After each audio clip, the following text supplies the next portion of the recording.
పవన్ కళ్యాణ్ రాజ్యాధికారం సాధించడమే లక్ష్యంగా కాపు బలిజ సంక్షేమ సేన పనిచేస్తుంది అన్నారు హరిరామ జోగయ్య. నూతన కమిటీలో సభ్యులు పవన్ వెంట పరుగులు పెడతారన్నారు. సీఎం జగన్ ఓటమి ధ్యేయంగా కాపు బలిజ సంక్షేమ సేన పనిచేస్తుంది అన్నారు హరిరామ జోగయ్య. బీసీలకు సంక్షేమ పథకాలు ఇస్తున్నట్లే కాపులకు కూడా మేనిఫెస్టోలో పథకాలు పెట్టాలి అని డిమాండ్ చేశామన్నారు ఆయన. తెలుగుదేశం బీజేపీ జనసేన కూటమి ఆ కూటమి యొక్క విజయంగా వైఎస్ఆర్సీపీ అధ్యక్షుడైనటువంటి జగన్మోహన్ రెడ్డి గారిని ఓడించడే ధ్యేయంగా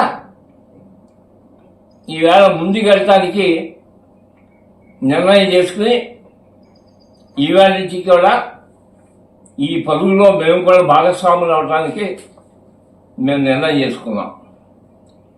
అంటే మా సంక్షేమంతో పాటు నా సంక్షేమం అంటే చెప్పాను కదా, సంక్షేమం అంటే అనేక రకాలుగా ఆర్థికంగా అభివృద్ధి చెందడానికి కాపుల యొక్క అభివృద్ధిని కోరి వెళ్ళటానికి మాకు అంటూ కొన్ని ప్రణాళికలు ఉన్నాయి.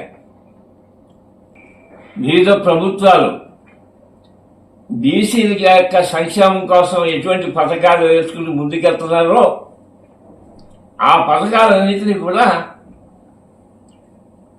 కాపు కులస్తులు కూడా వర్తింప చేయాలనేటువంటి ఒక డిమాండ్ని కూడా ఈ మధ్య ముందుకు తీసుకురావడం జరిగింది. మేము